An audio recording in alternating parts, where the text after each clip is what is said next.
Welcome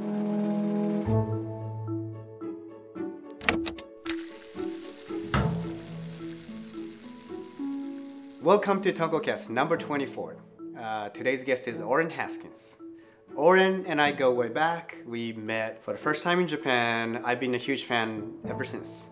Oren has been one of the most amazing illustrators as well as concept artists.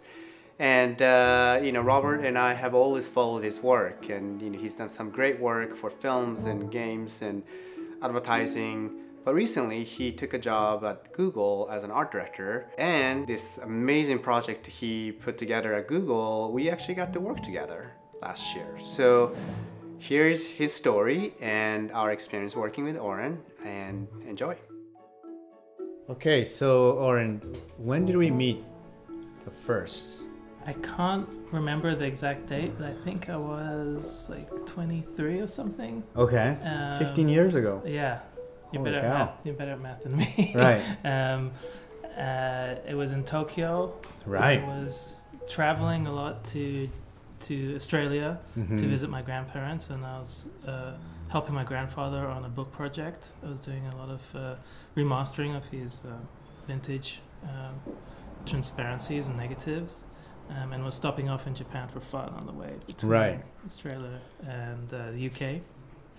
And I was a huge fan of Tadahiro Isugi, and I reached out to him to just say, I want to grab coffee with you, because I do that sometimes, and it leads to some magic sometimes. And there was like a delay of like 2 or 3 weeks, and I finally heard back from him. And and then we arranged to meet in a cafe in Tokyo, and then he said, "Oh, Dice is going to join us. He's this guy from Blue Sky," and I was like, "Great, he's going to help with translation." That's right. Him and his wife Kuro were helping with translation, and it was a great experience. It was wonderful meeting you and meeting him, and throughout the meeting, he found out that my grandfather was actually one of his idols growing up. That's right. And he kind of was bowled over by that. And I was bowled over that there was that connection, the generations inspiring each other, and yeah, that was the first time we met. Right. So it was at this cafe in Shinjuku, and Tadahiro Uesugi is a mutual friend now, but back then we didn't know Tadahiro too well. I think it was my second time meeting him or something, and then you were meeting him for the first time. Yeah. I remember Tadahiro, who didn't know me that well at the time, asked me I have a favor to ask you, Dice, and I was because I was such a huge fan of Tadahiro, I was so excited. Okay, Tadahiro has something to ask me for it. Whatever it is. Can you come and translate? Because I have to meet this guy from this English guy. Who said he wants to meet me, and he was traveling, and I'm like, oh, okay, that's weird. But whatever it takes, if I get to be close to Tadahiro Uesugi, I would do anything. And then that's how I met you the first time. And I remember I was working at a Blue Sky, like you said, at the time, and you were still kind of starting out your career. Yeah, I hadn't really worked professionally at that point. I did odd jobs here and there. I mean, ironically, the first time I worked professionally for an advertising agency, I was 13. Oh, yeah? It was crazy. Through my dad, he was a consultant, and he just got me to do some work for them. So that was my first professional experience. But between then and working professionally, it was a long time. And I just did jobs for my family, and I'm a bit of an unusual case because I just am self-taught. I dropped out of school pretty early and just kind of did odd jobs and learned from my grandfather how to think visually and how to approach image making indirectly. But it was, it's an unusual education. So your upbringing is so interesting to me, and obviously it's hard to talk about you without talking about your grandfather, Sam Haskins, and who's one of the most well-known in Japan for sure. One of the most well-known photographers and like you said, Tadahiro was a huge fan. Yeah. But also, I'm just curious. When I met you the first time, you were actually helping your grandfather's work, kind of remastering your grandfather's photographs, and if you could tell me a little bit about how that sort of big artists in your family influenced your upbringing, especially if you're self-taught. How did your education come from your family? Yeah, it's really interesting.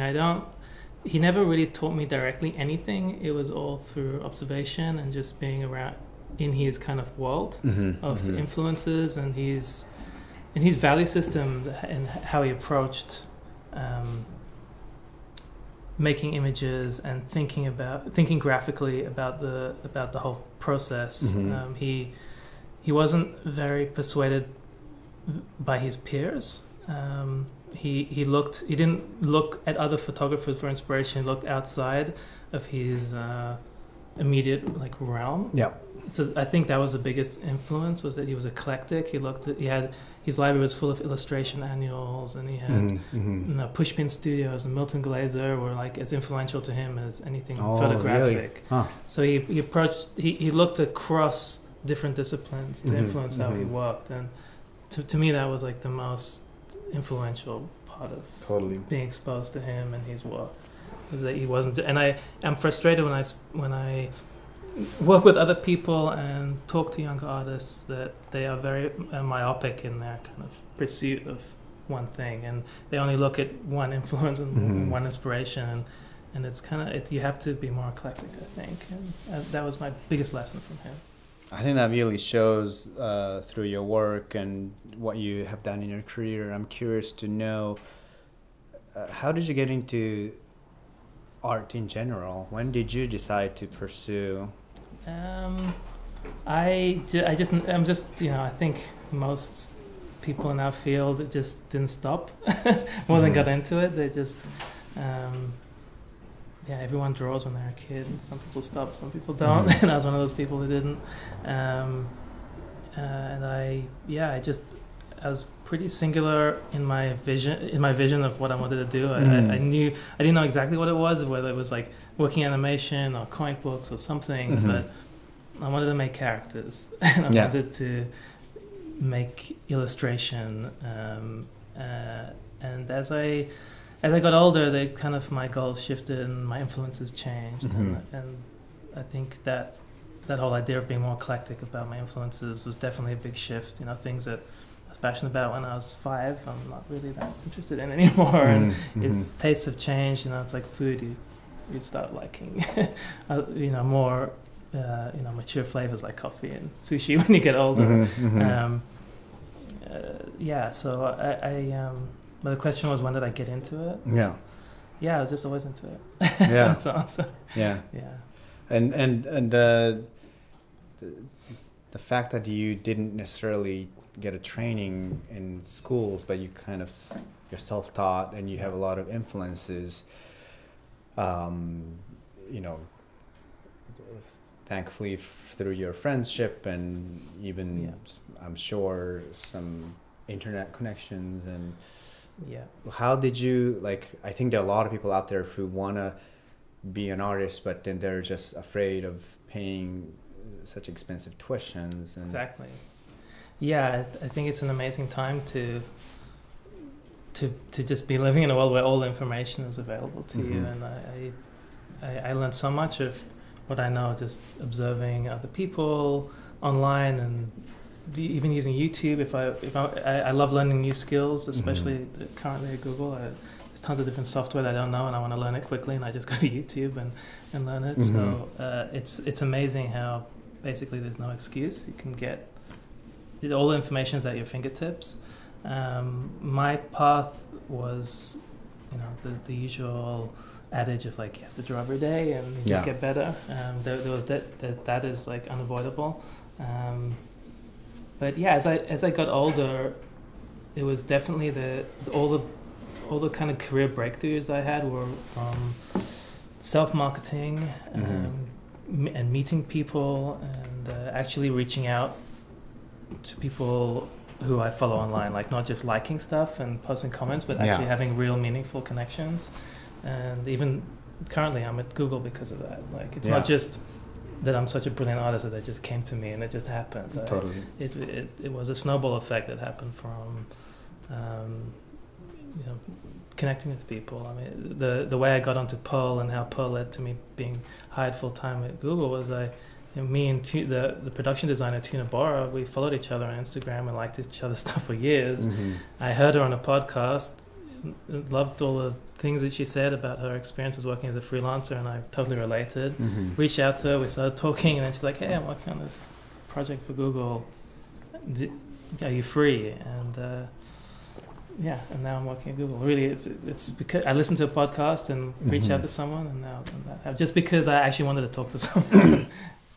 You obviously did that with Tadahiro, and you and Tadahiro have a very special friendship now, and so do I. And we kind of met each other through Tadahiro, not necessarily through Tadahiro, because Tadahiro just wanted me to translate, but at the same time, because of your personality, kind of pursuing that people connection as opposed to just the surface, of artwork, or being a fan.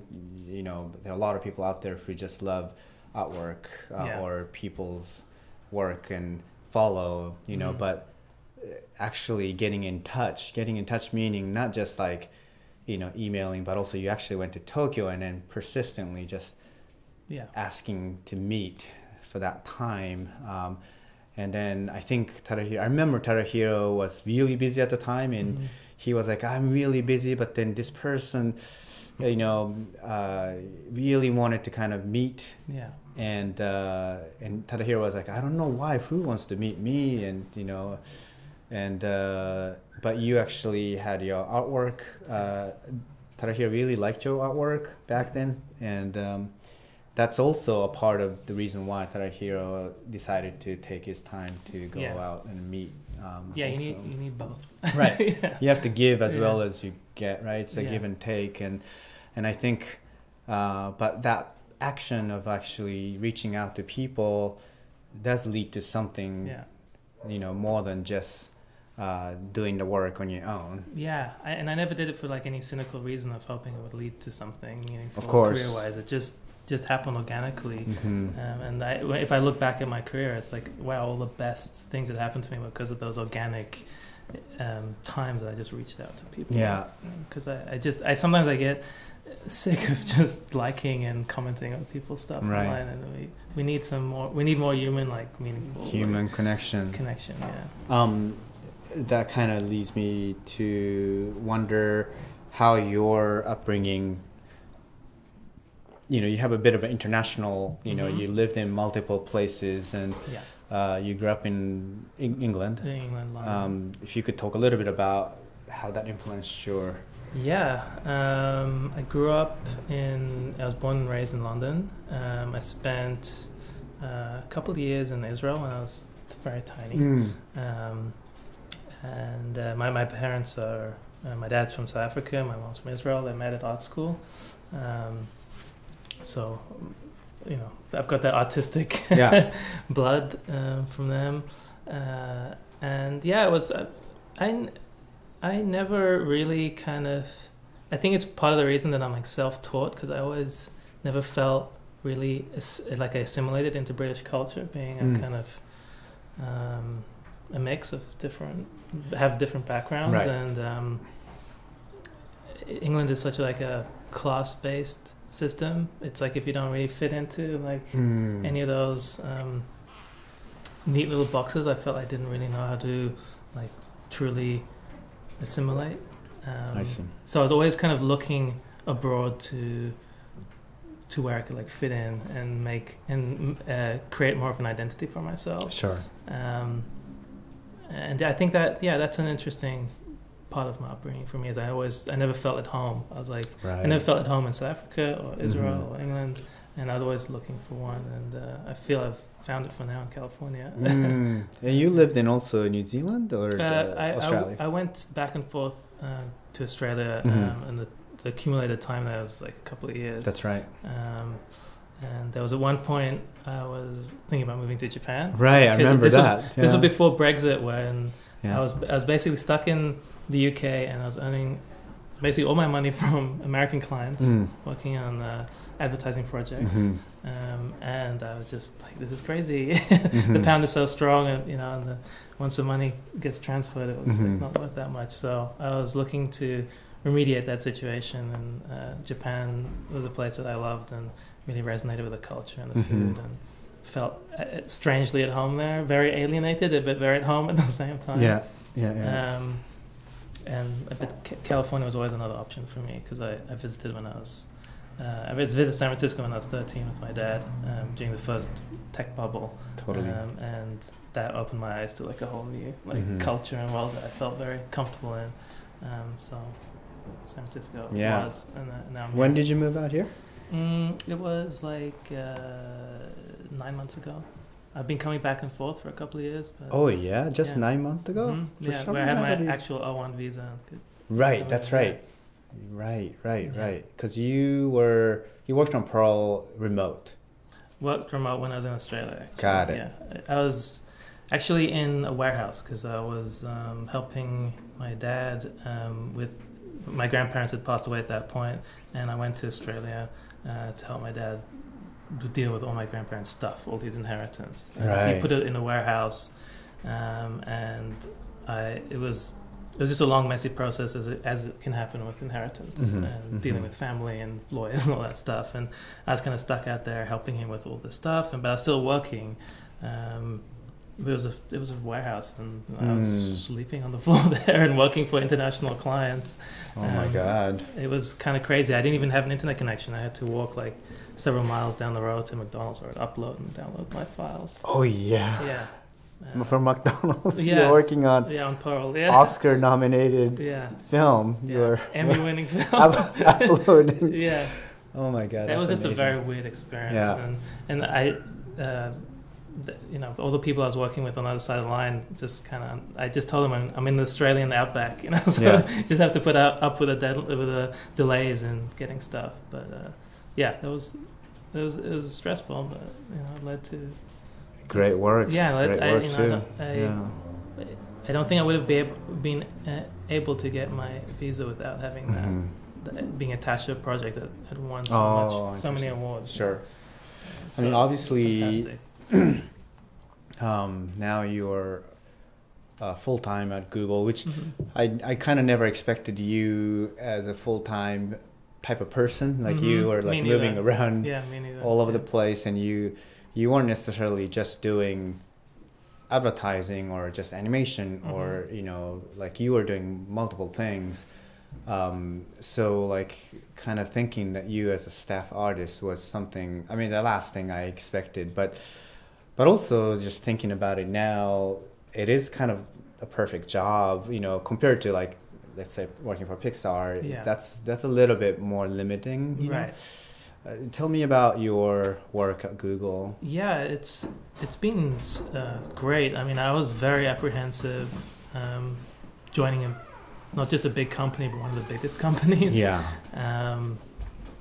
But it was just a very organic set of opportunities that presented itself after working on Pearl. There was a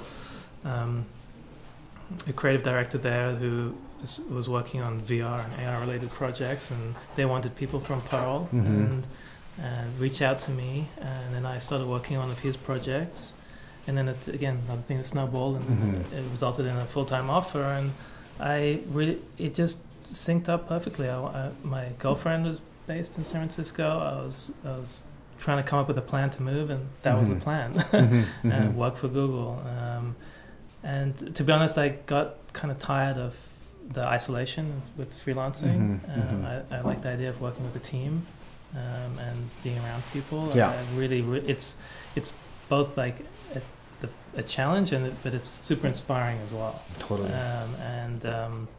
I didn't know what was really waiting for me once I joined, but I've been like really, really lucky that I work with like exceptionally good people and work on really interesting and fun projects and I feel that my years of working in advertising and having like very, very tight deadlines and having to adapt to different styles for different products and different companies has actually set me up really, really nicely for what's expected of me at Google. That's great. So it just feels like the right step. It's kind of crazy that a self-taught guy with no degrees and someone who's just like making, little charming characters for people somehow gets a job at Google, but it's actually working out really well.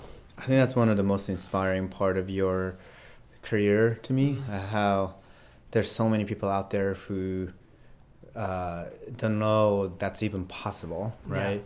Yeah. And this art, especially working in entertainment as an artist, is has become a little bit of a kind of elite type kind of path for a lot of people, because art schools these days are just so expensive, and I think there's a demand, but also there are a lot of people who want to be that. And just hearing your story, and of course, you do have the talent, you do have the drive to always work hard, but at the same time, I still think that your personality to kind of reach out to people and become, have this people connection.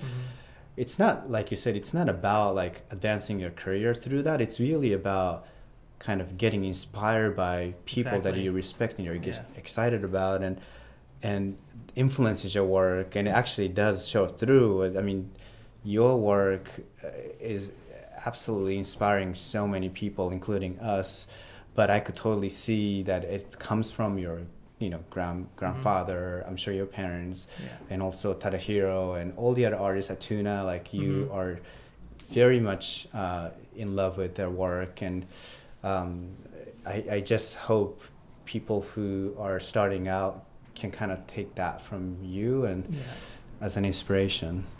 Well, that's really sweet of you to say. That's really awesome. Thank you. And obviously, I want to, before we run out of time, thanks to your involvement at Google, Tonko House got to work with you, actually. Yeah, it was like the first thing I did when I joined. That's just so incredible. Yeah. So that's something I don't think we ever made an official announcement, so a lot of people may not know, but Oren, you designed the food emoji characters. Yeah. That's that right. came with the it was an exclusive for the new Pixel phone. It's for the Pixel 1, Pixel 2, but it was to coincide with the launch of the Pixel 2 phone, which came out last year. Yeah, and it was just a super fun project. It was like my first week. I was just thrown into it, and it's just a bit unusual to like be thrown into like you might have to make food emojis. And the first thing I thought about when we were looking for animators to collaborate with was you guys, because I just knew that you had the right sensibilities, and it would just be super exciting to work with you. And when I mentioned to other people, we're going to work with Tonko House, everyone was super excited. So it was it was great that it was like the first thing I got to do was work with you guys. And I hope to repeat it many times. I hope so. I mean, one thing I really want to mention, that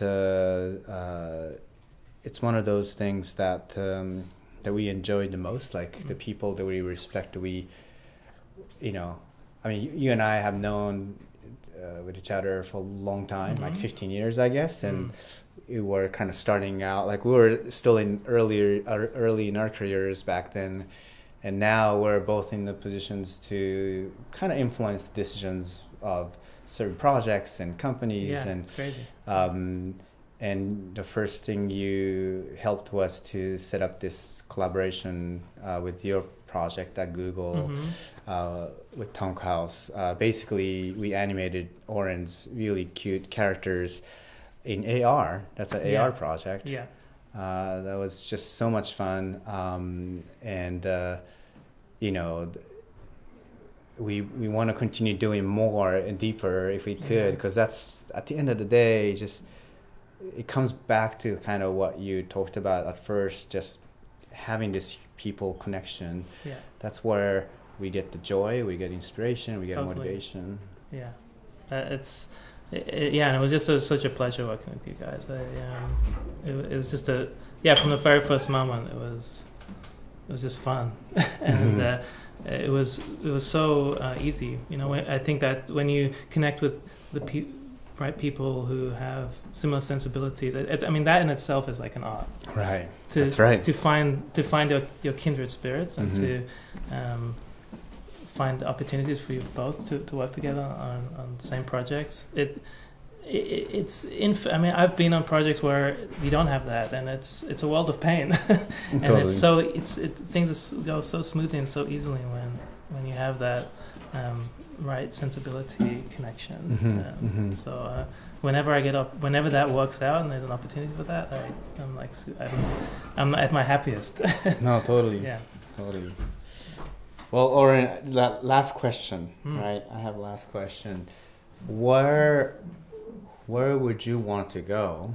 Not even at Google, like with your career as an artist. Where are you looking at? Follow the DICE model. start a studio. Oh yeah. Start a like a family of like-minded people around me. You're like the big inspiration. Oh, thank you. And that's something that I'm very, very happy where I am right now, and I'm not really thinking about changing anytime soon. But that would be the kind of ultimate, I think, dream, is to basically build your own little like family of like-minded creative types. That's great. And figure out how that would work. Totally. That would be the ultimate for me. Build a culture that I could be proud of. That would be amazing. Hire me if I'm looking for a job at that time. Likewise. If I crash and burn, hire me. No, but I think we have a lot of mutual friends, and very strangely, like different genres of art or entertainment, and I think that's what makes me believe that you're fit to do that kind of start your own community idea. Is very convincing. It's not just you're talking about illustrators, you know. I think you have that mindset of just kind of getting close to people who share the same view in life. Right. I don't. That's, again, it's really nice of you to say. I don't feel I'm there yet. Like, I'm not ready to be a dad. Yeah. It's that same kind of feeling. It's not. I don't know if it really applies. Feeling that way. I guess you're never really ready for something like that. But I do feel like I am not ready though to pursue something like that. But you know Bobby Chu, right? From Schoolism. Yeah.